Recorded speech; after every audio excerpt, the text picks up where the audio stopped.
എല്ലാ കൂട്ടുകാർക്കും നമ്മുടെ കുഞ്ഞും വീഡിയോയിലേക്ക് വലിയൊരു സ്വാഗതം. ഇന്നത്തെ നമ്മുടെ വീഡിയോ എന്ന് വെച്ച് കഴിഞ്ഞാൽ എല്ലാവർക്കും ഒരുപോലെ ഇഷ്ടപ്പെടുന്ന രീതിയിൽ കോവയ്ക്ക ഉപയോഗിച്ചിട്ട് 2 നാടൻ രുചിക്കുട്ടികളാണ് നിങ്ങളെ ഞാൻ ഇന്ന് പരിചയപ്പെടുത്തുന്നത്. കോവയ്ക്ക എന്ന് വെച്ച് കഴിഞ്ഞാൽ പ്രകൃതി അനുഗ്രഹിച്ച് നൽകിയിട്ടുള്ള ഇൻസുലിൻ എന്നാണ് പറയപ്പെടുന്നത്. ഒരുപാട് ആരോഗ്യ ഗുണങ്ങളുടെ കലവറയാണ്. പക്ഷേ എല്ലാവർക്കും ഒന്നും അത്ര കണ്ട് ഇഷ്ടമല്ല കോവയ്ക്ക കഴിക്കാനും വേണ്ടി. അത് നമുക്ക് എല്ലാവർക്കും ഒരുപോലെ, പ്രത്യേകിച്ച് കൊച്ചു കുട്ടികൾക്ക് ഒരേ അത്ര കണ്ട് ഇഷ്ടപ്പെടുന്ന രീതിയിലാണ് നമ്മൾ ഈ ഒരു റെസിപ്പി തയ്യാറാക്കിയിരിക്കുന്നത്. അത് നമ്മൾ എടുക്കുമ്പോൾ പിഞ്ച് വെണ്ടയ്ക്ക് കിട്ടുകയാണെങ്കിൽ അത്രയും നല്ലത്. ഇപ്പം നമ്മൾ പുറത്തുനിന്ന് വാങ്ങിക്കുന്നതായിട്ട് എല്ലാം ഒന്നും പിഞ്ച് രീതിയിലുള്ളതായിരിക്കണം എന്നില്ല. ഇടയ്ക്ക് കളറുള്ളതും കാണും, നല്ലപോലെ വിളഞ്ഞ് പഴുത്തയായിട്ടുള്ളതും. കോവയ്ക്കയുടെ 2 സൈഡും ഇതുപോലെ കട്ട് ചെയ്തതിന് ശേഷം ഇത് ചെറുതായിട്ടൊന്ന് പഴുത്തിട്ടുണ്ട് കേട്ടോ.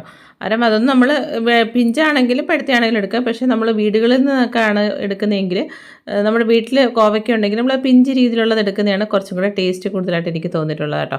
കാരണം ഇതുപോലെ നമുക്ക് ഒരു വെണ്ടയ്ക്ക, നീളമുള്ള വെണ്ടയ്ക്ക ആയതുകൊണ്ട് 2ആയിട്ട് കട്ട് ചെയ്തിട്ട് അതിനെ 4ആയിട്ട് ഇങ്ങനെ ചെറുതായിട്ട് കീറിയിട്ടാണ് നമ്മൾ ഇടുന്നത്. തീരെ ചെറിയ വെണ്ടയ്ക്കാണെങ്കിൽ ഒരെണ്ണം ഇങ്ങനെ 4ആയിട്ട് കീറിയിട്ട് എടുത്താൽ മതി. പിന്നെ നമുക്ക് ഇഷ്ടമുള്ള ഏത് ഷേപ്പിലും കട്ട് ചെയ്തെടുക്കാം കേട്ടോ. ഞാൻ കുറച്ചൊരു ഭംഗിക്ക് വേണ്ടി ഈ രീതിയിൽ എടുക്കുന്നതേ ഉള്ളൂ. അല്ല, ഇതുപോലെ നമുക്ക് പകുതി കോവയ്ക്ക ഇതുപോലെ കട്ട് ചെയ്ത് വെക്കാം.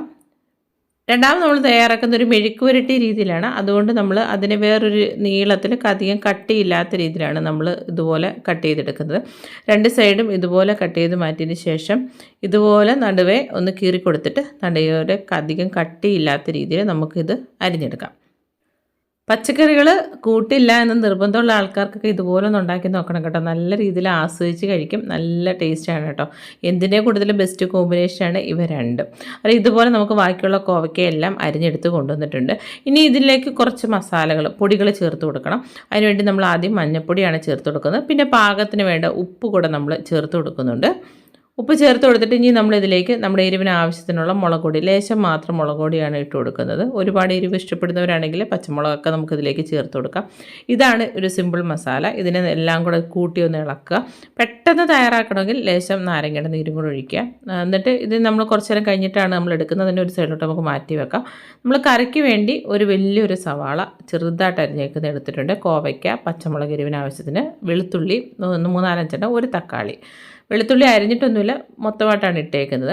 നമ്മൾ ചൂടായ എണ്ണയിലേക്ക് നമ്മൾ അരിഞ്ഞു വെച്ചിട്ടായിട്ടുള്ള ആ ഒരു കോവയ്ക്ക് ഇട്ട് കൊടുക്കുക. അതിനൊന്ന് വഴറ്റിയെടുക്കണം. അതിലേക്ക് ലേശം മഞ്ഞൾപ്പൊടി കൂടി നമ്മൾ ചേർത്ത് കൊടുക്കുന്നുണ്ട്. ഒരുപാട് അങ്ങ് വഴണ്ട് പോകണം. ആ സ്കിന്നൊന്ന് വാടി കിട്ടിയാൽ മാത്രം മതി. അത് വാടി കിട്ടി കഴിയുമ്പോഴത്തേന് ആ ഒരു എണ്ണയിൽ നിന്ന് നമ്മൾ ആ ഒരു കോവയ്ക്ക് മാറ്റിയെടുക്കാവുന്നതാണ്. പച്ചക്കറികളൊക്കെ വഴറ്റിയിട്ട് നമ്മൾ വെക്കുമ്പം നല്ല ടേസ്റ്റാണ് കേട്ടോ. ഒരു പ്രത്യേക രുചിയാണ്. പെട്ടെന്ന് ചെയ്തെടുക്കാൻ പറ്റുന്ന ഒരു കറിയാണ് നമ്മൾ തയ്യാറാക്കുന്നത്. ചെറിയ തീയിലിട്ടിട്ട് മാത്രമേ ഇതൊക്കെ ചെയ്യാൻ പാടുള്ളൂ. എന്നാൽ ഇത്ര മാത്രം വഴണ്ട് വന്നാൽ മതി. ഇനി ഇതിനെ നമുക്ക് എണ്ണയിൽ നിന്ന് മാറ്റിയെടുക്കാവുന്നതാണ്. എണ്ണയിൽ നിന്ന് മാറ്റിയെടുത്തതിന് ശേഷം ഇനി ഇതിലേക്ക് നമ്മൾ ആ ഒരു എണ്ണ ഇത്ര തന്നെ വേണം നമുക്ക് കറി വെക്കാനും വേണ്ടി. ഇനി ഇതിലേക്ക് നമ്മൾ ചേർത്ത് കൊടുക്കുന്നതെന്ന് വെച്ച് കഴിഞ്ഞാൽ നമ്മൾ ചെറുതായിട്ട് അരിഞ്ഞു വെച്ചിട്ടുള്ള സവാളയുടെ പകുതി മാത്രമാണ് എടുക്കുന്നത്. ഒരു വലിയൊരു സവാളയായിരുന്നു, മൊത്തമായിട്ട് വേണ്ട. അതിൻ്റെ ഒരു പകുതി മാത്രം നമുക്ക് ഈ ഒരു പാത്രത്തിലോട്ട് ഇട്ട് കൊടുക്കാം. എന്നിട്ട് അതിനെ ചെറിയ തീയിലിട്ടിട്ട് മാത്രം നമുക്കിതിനെ ഒന്ന് വഴറ്റിയെടുക്കണം. ആ ഒരു പച്ച മണം ഒന്ന് മാറിക്കിട്ടണം. എപ്പോഴും തീ കുറച്ചിടുമ്പോഴാണ് അതിനൊരു കറക്റ്റായിട്ടൊരു ടേസ്റ്റ് കിട്ടത്തുള്ളൂ. തീ ഒരുപാട് കൂട്ടിയിട്ട് കഴിഞ്ഞാൽ പെട്ടെന്ന് അത് കരിഞ്ഞു പോവുകയും ചെയ്യും. ആ ഒരു റെസിപ്പിയുടെ കറക്റ്റ് ടേസ്റ്റ് നമുക്ക് അറിയാൻ പറ്റത്തുമില്ല.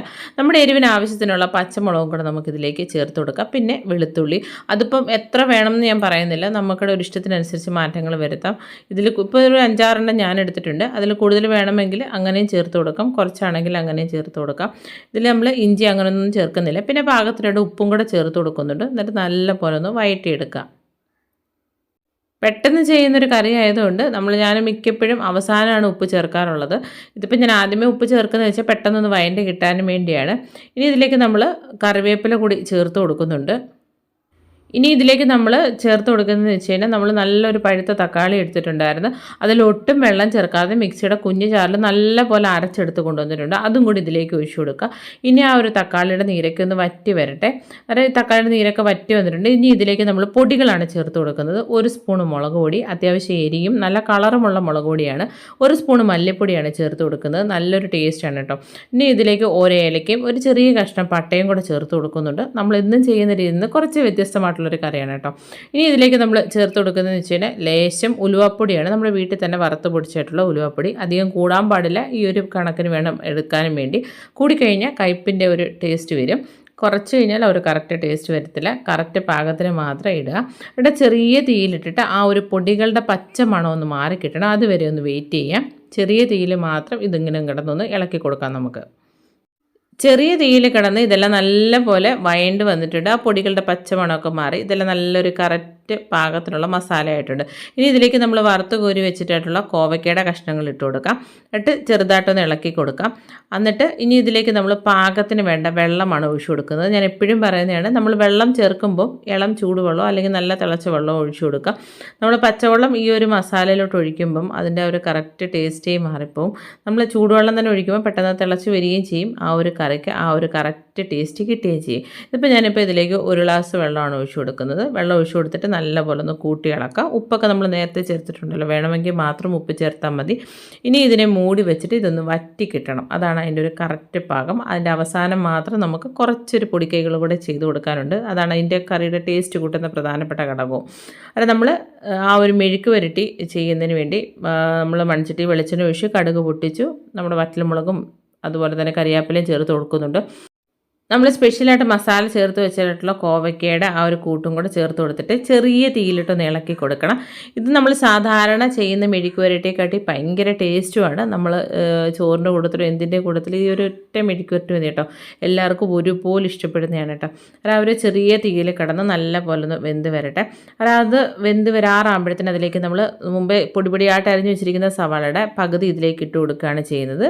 പകുതി നമ്മൾ കറിയിലോട്ട് ഇട്ട് കൊടുത്തിട്ടുണ്ട്. എന്നിട്ട് നല്ല പോലെ ഒന്ന് കൂട്ടി ഇളക്കുക. മസാലയൊക്കെ ചേർത്ത് വെച്ചത് കൊണ്ട് തന്നെ ഈ ഒരു കോവയ്ക്ക് നല്ല സോഫ്റ്റായി കിട്ടും. അതിൽ നിന്നൊക്കെ വെള്ളം ഒന്ന് ഇറങ്ങി ഒന്ന് സോഫ്റ്റായി കിട്ടും. പെട്ടെന്ന് തന്നെ അത് നമുക്ക് മെഴുക്ക് വരട്ടി രീതിയിലോട്ട് മാറ്റുകയും ചെയ്യാം. സാധാരണ നമ്മൾ വെള്ളമൊക്കെ ഒഴിച്ച് വേവിച്ചിട്ടൊക്കെയാണ് ഈ മെഴുക്ക് വരട്ടി രീതിയിലോട്ടൊക്കെ ചെയ്യുന്നത് മിക്ക ആൾക്കാർ. പക്ഷേ ഈ രീതിയിലൊന്ന് തയ്യാറാക്കി നോക്കണേ. ഇനി ഇതിനെ ഒന്ന് മൂടി വെക്കാം ഒരു 2-3 സെക്കൻഡത്തേന്. മൂടി വെച്ചതിന് ശേഷം ഒന്ന് തുറന്നിട്ട് അതിലേക്ക് ഒരു 2-3 സ്പൂൺ അളവിൽ നമ്മുടെ തേങ്ങ ചിരകി ഇതും കൂടെ ചേർത്ത് കൊടുക്കുക. പിന്നെ ഗരം മസാലയും പിന്നെ മല്ലിയിലയും കൂടെ ചേർത്തിട്ട് കൂട്ടി ഇളക്കുക. ഇത്രയേ ഉള്ളൂ. വളരെ സിമ്പിളായിട്ട് ആർക്കും ചെയ്തെടുക്കാൻ പറ്റുന്നൊരു കിടിലൻ കോവയ്ക്കയുടെ റെസിപ്പിയാണ്. ഇതിൽ തേങ്ങ വേണമെങ്കിൽ മാത്രം ചേർത്താൽ മതി. നമ്മൾ വളരെ കുറച്ച് മാത്രമാണ് തേങ്ങ ചേർത്തിരിക്കുന്നത്. അതിനെ നമുക്കൊരു സൈഡിലോട്ട് മാറ്റി വെക്കാം. നമ്മുടെ കറിയുടെ ആ ഒരു ഗ്രേവിയൊക്കെ അത്യാവശ്യം വറ്റി വന്നിട്ടുണ്ട്. ഇതിൻ്റെ കറക്റ്റ് പാകമാണെന്ന് അറിയാനും വേണ്ടി ആ ഒരു എണ്ണ തെളിഞ്ഞ് വരുന്നതാണ് ഇതിൻ്റെയൊക്കെ കറക്റ്റ് പാകം കേട്ടോ. ഏതൊരു കറിയുടെയും എണ്ണ തെളിഞ്ഞ് വരുന്നതാണ് അതിൻ്റെ ഒരു കറക്റ്റ് പാകം എന്ന് പറയുന്നത്. ആ ഒരു ഗ്രേവിയൊക്കെ വറ്റി വന്നിട്ടുണ്ട്. ഇനി ഇതിനെ ഈ രീതിയിൽ വേണമെങ്കിൽ നമുക്ക് കറിയായിട്ട് ഉപയോഗിക്കാം. പക്ഷേ ഇതിന് കുറച്ചും കൂടി ഒരു ടേസ്റ്റ്, ഒരു പുതുമ കിട്ടാനും വേണ്ടി നമ്മൾ ചെയ്യാൻ പോകുന്നതെന്ന് വെച്ച് കഴിഞ്ഞാൽ ഒരു 2 സ്പൂണ് തേങ്ങയിൽ ഒരു 2 സ്പൂൺ അതേ അളവിൽ തന്നെ നമ്മുടെ കപ്പലണ്ടി ഉണ്ടല്ലോ, വറുത്ത കപ്പലണ്ടിയാണ് അല്ലെങ്കിൽ പച്ചക്കപ്പലണ്ടി ആയാലും കുഴപ്പമില്ല. ഇതിൽ ലേശം വെള്ളം ഒഴിച്ചിട്ട് നല്ല പേസ്റ്റ് രീതിയിൽ നമുക്കൊന്ന് അരച്ചെടുത്തിട്ട് കൊണ്ടുവന്നിട്ടുണ്ട്. അത് ഈ അരച്ചെടുത്ത് കൊണ്ടുവന്നിരിക്കുന്ന ഈ ഒരു സ്പെഷ്യൽ കൂട്ട് നമ്മുടെ ഈ ഒരു കറിയിലോട്ട് ഇങ്ങനെ ഒഴിച്ചു കൊടുക്കാം. നമ്മൾ എന്നും ചെയ്യുന്ന രീതിയിൽ നിന്ന് നല്ല ടേസ്റ്റുള്ള ഒരു കിടിലൻ കറിയാണ് കേട്ടോ. ഇതിനെ കുറച്ചും കൂടെ വറ്റി വരും, നല്ല തിക്കായിട്ട് വരുന്ന രീതിയിൽ വേണമെങ്കിൽ അങ്ങനെ ഉപയോഗിക്കാം.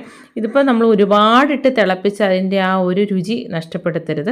ഒന്ന് തിള വരുമ്പോഴേ ഗ്യാസ് ഓഫ് ചെയ്യാം. പ്രത്യേകിച്ച് മൺചട്ടിയിലായതുകൊണ്ട് തന്നെ അതിരുന്ന് ആ ഒരു ചൂടിലിരുന്ന് നല്ല പോലെ വറ്റി വരും. അതിപ്പോൾ ഉപ്പും എരിയും എല്ലാം പുളിയെല്ലാം കറക്റ്റ് പാകമാണ്. ഞാനിപ്പം ഗ്യാസ് ഓഫ് ചെയ്യുകയാണ് ചെയ്യുന്നത്.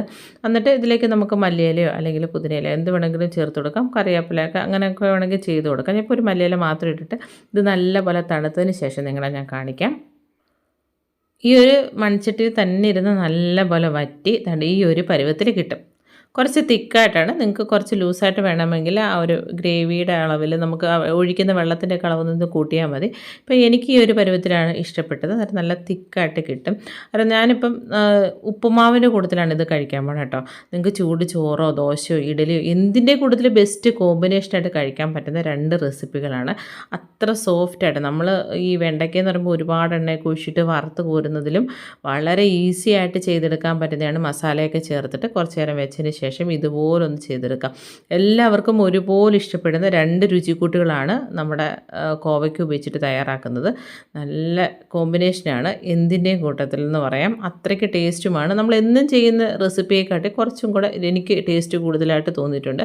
ഇനി ഇതുപോലെ കോവയ്ക്കൊക്കെ കിട്ടുന്ന സമയത്ത് ഒന്ന് ട്രൈ ചെയ്ത് നോക്കാൻ മറക്കരുത്. നമ്മുടെ വീഡിയോ ഇഷ്ടപ്പെടുവാണെങ്കിൽ ലൈക്ക് ചെയ്യാനും വീഡിയോയെക്കുറിച്ചുള്ള നിങ്ങളുടെ വിലയേറിയ അഭിപ്രായങ്ങളും നിർദ്ദേശങ്ങളും താഴെ കമൻറ്റുകളായിട്ട് രേഖപ്പെടുത്താനും മറക്കരുത്. അതുപോലെ നമ്മുടെ ഒരു കുഞ്ഞു ചാനൽ ഇഷ്ടപ്പെടുവാണെങ്കിൽ ഒന്ന് സബ്സ്ക്രൈബ് ചെയ്ത് സപ്പോർട്ട് ചെയ്യണേ. കാരണം എല്ലാ കൂട്ടുകാർക്കും എപ്പോഴും പറയുന്നത് നല്ലൊരു ദിവസം ആശംസിക്കുന്നു. ഇനിയും നല്ല വ്യത്യസ്തങ്ങളുടെ വീഡിയോകളായിട്ട് നമുക്ക് കണ്ടുമുട്ടാം. അതുവരെ എല്ലാ കൂട്ടുകാർക്കും നന്ദി, നമസ്കാരം.